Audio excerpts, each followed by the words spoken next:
just filmed a whispered ramble for you, and then I moved you a little closer, and I thought that I would film a crime video for you this morning. This one is pretty graphic. I know that sometimes they get a little, but I'm just gonna give you a warning ahead of time. So if you don't like stuff like that, just click out. I'm not offended. It's okay. I updated everybody on my mom in the last video, and thank you so much if you didn't watch that because you're not into rambles for your kind words and support. I'm not offended if you don't watch my rambles. I know that's just not what some people are really into, and that's fine.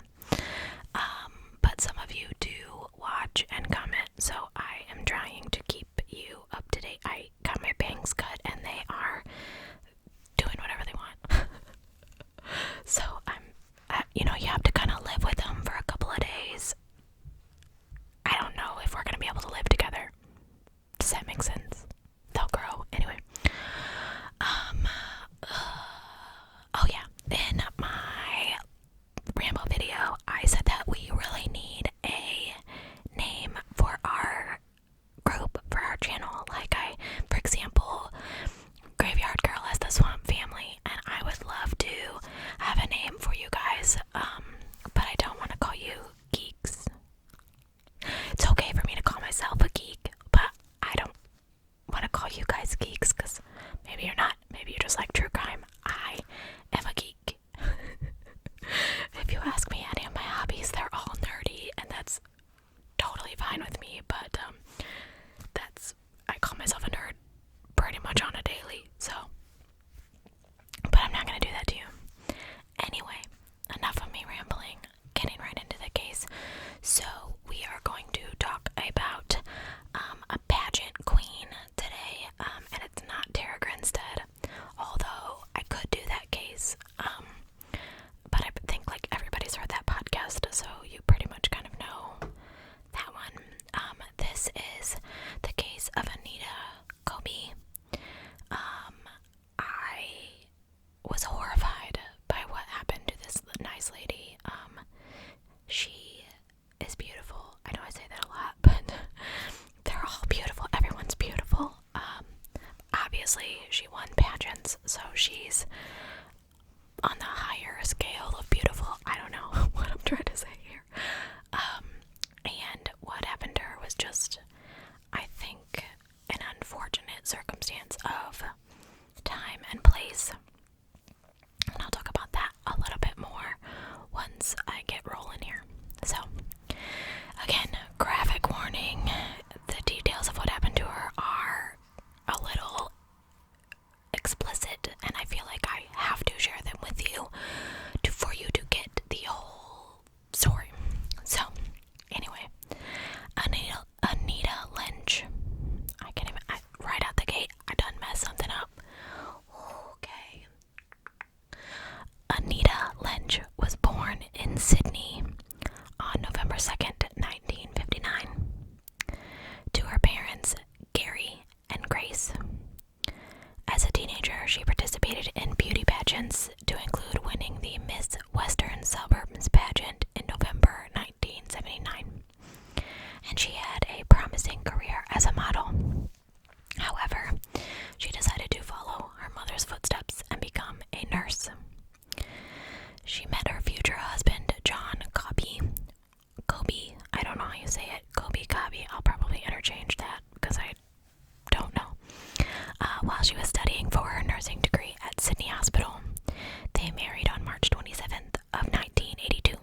she had found that the public phone at the station had been vandalized.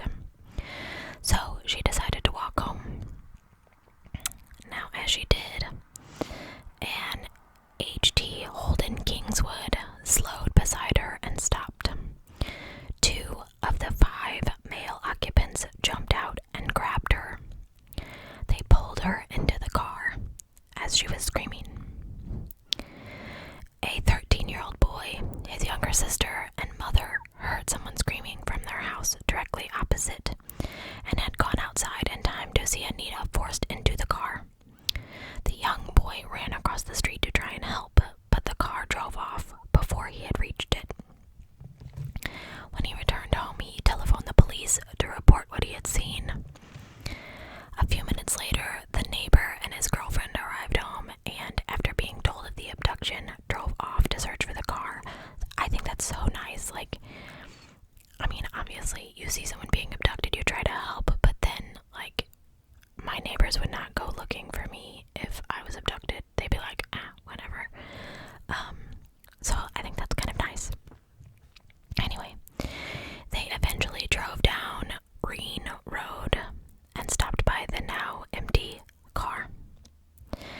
They used a spotlight to search the adjacent paddock and saw nothing, and believed that the car was a different one. They left. So the attackers later stated they had hidden in the long grass to avoid the spotlight and waited for the neighbor to leave. Here's where it gets a little graphic. So once they had Anita in the car, she was ordered to strip off her clothes, but she refused, and she told her attackers to please let her go, saying that she was married and she was also on her cycle, so she really didn't want to remove her clothes. Her attackers then started to physically assault her. They punched her repeatedly. They broke her nose and both of her cheekbones before they forced her to perform oral sex on all 5 of the men.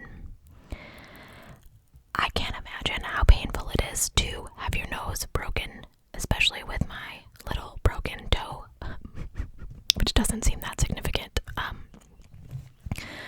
But to have your nose broken and then both of your cheekbones, and then try or be forced to perform oral sex upon several men, I can't imagine how painful that would be for her. You know, when I read these cases, I try to rationalize why someone would do this to someone, and then I start thinking about how the victims would feel, and I can't.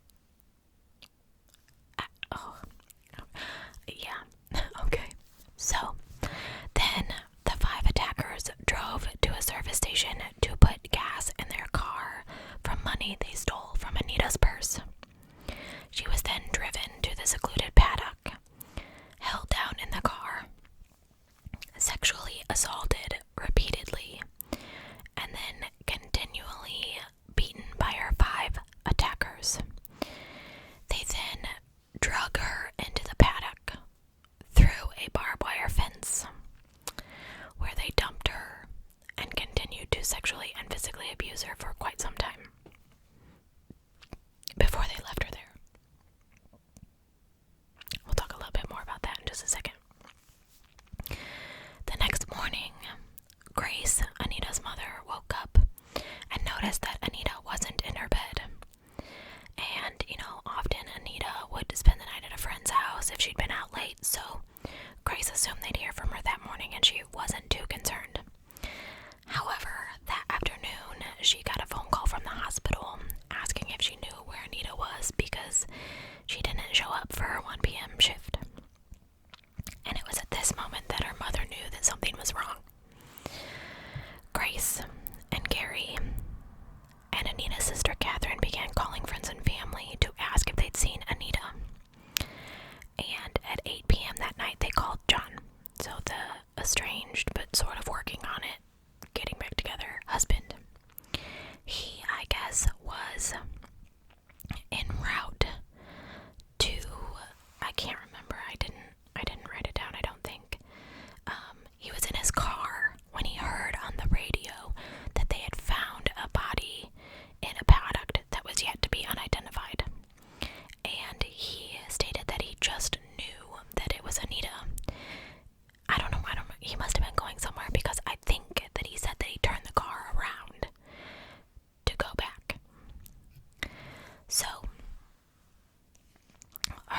was left in the paddock, and she was not discovered for 2 days. She was found, graphic warning, I gave it to you, here it is.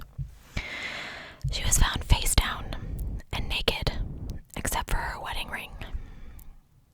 According to the medical examiner's report, her body showed extensive bruising to her head, breasts, face, shoulders, groin, thighs, and legs. This was consistent with a systematic beating and included a blow of considerable force around the right eye. She had lacerations on her hips and thighs and legs from being dragged through the barbed wire. Several cuts to her neck that resulted in the severing of her ear and windpipe, and she was nearly decapitated.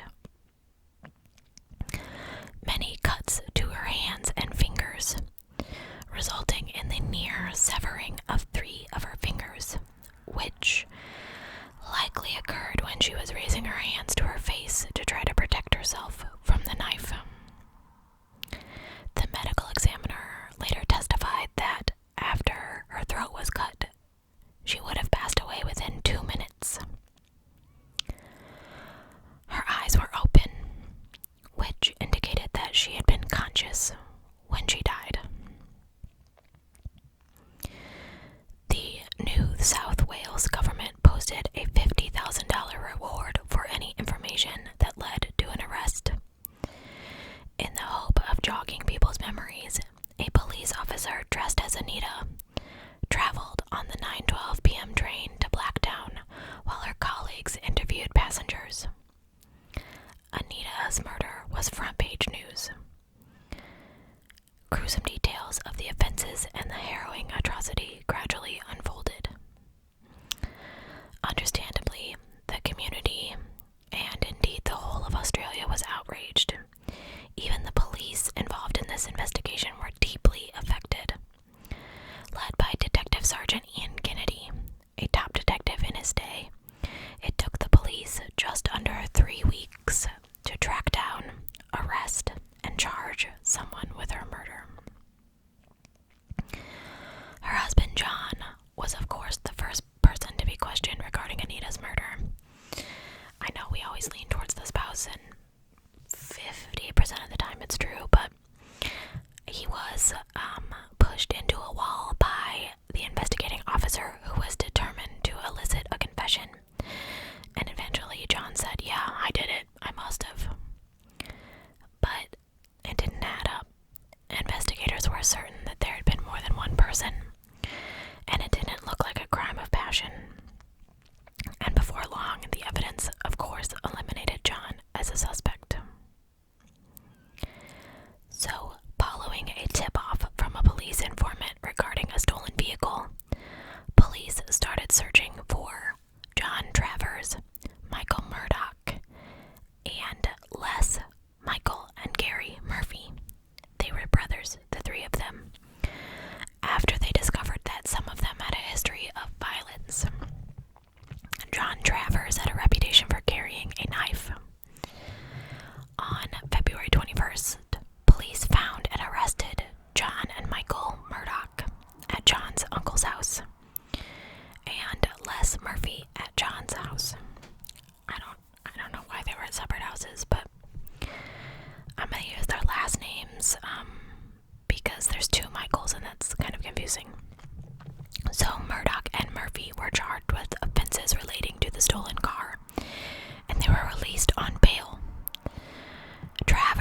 John Travers, who admitted that he'd stolen a car, also made conflicting statements about the murder, and he was detained in police custody. Oh, my computer just wonked up here. Get back here. Stop it. Okay, all my notes, it just told me it didn't exist, and I just about had a freaking panic attack.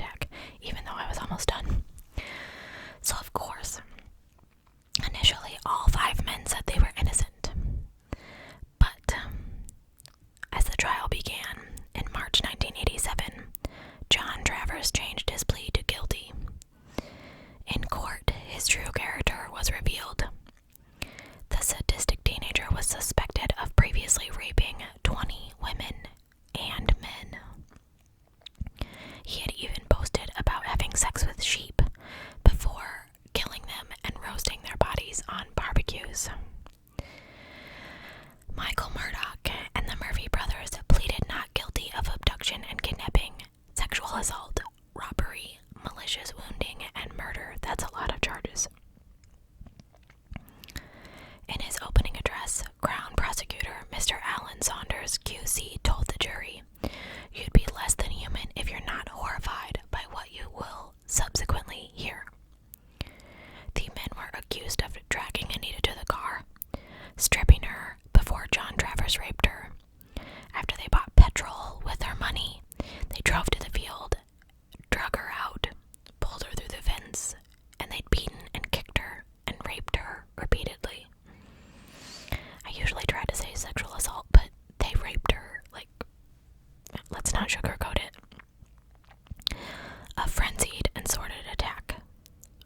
But why did she end up dead?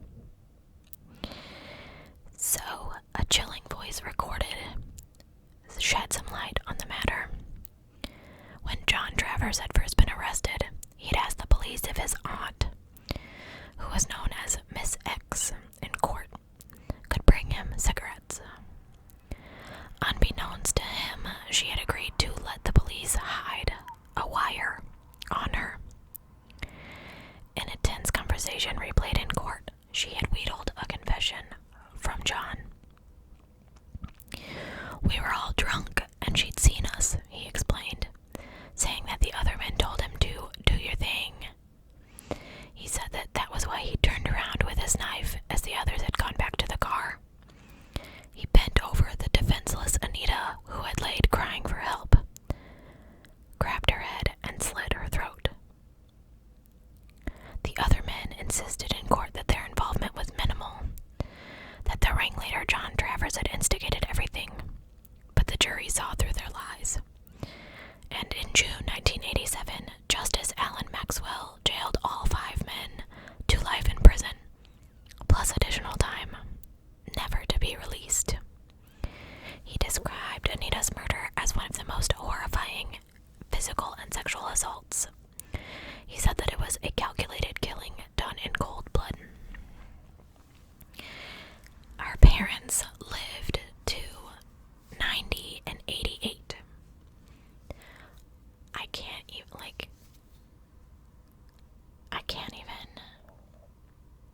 she was just walking down the street, minding her own freaking business, trying to get home.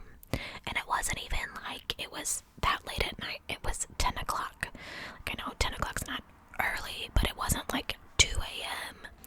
She was just trying to get home after working and hanging out with her friends for an evening. Like, these 5 men just took it upon themselves. Like, if you're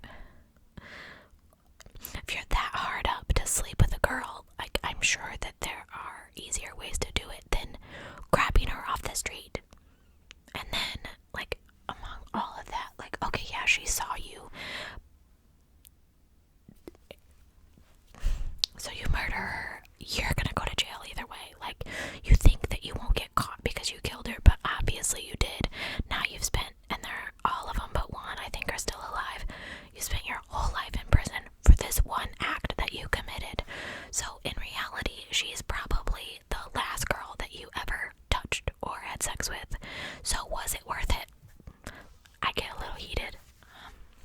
Like, like, people don't think, like, you don't, like, do you think, like, in that Killer Cadet story I did with the teenage, like, did you not, you just thought eliminating her would mean you could be together forever? Like, these guys just, oh, she's kind of pretty, let's assault her, we won't go to jail, we won't get caught, nothing will happen. But sometimes I think that people just have something inside them that makes them be cruel to other people. And unfortunately, I think I've met some people like that.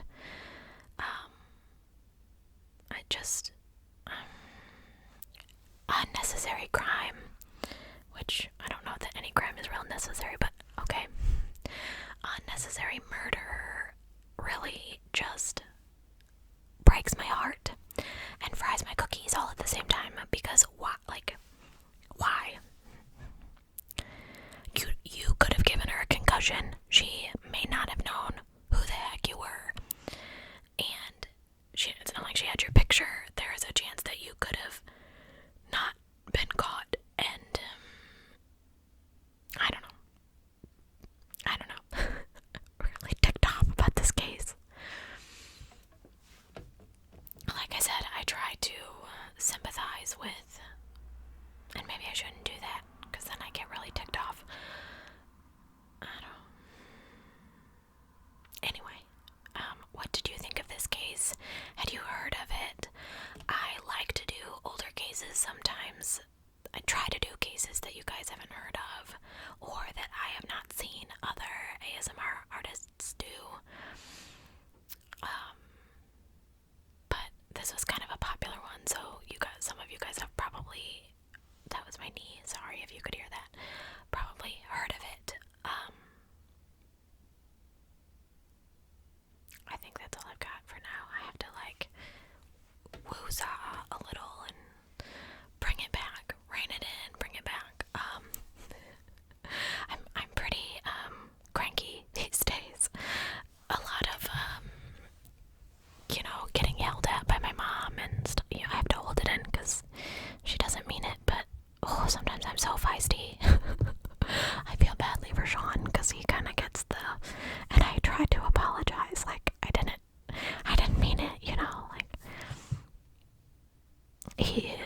I am not worthy. Like, he is such a good man, and he definitely supports me in everything that I do. He would actually like to make some videos for this channel. He does lots of, oh my god, my brain. It's all over the place. Gaming. That's the word I'm looking for. And he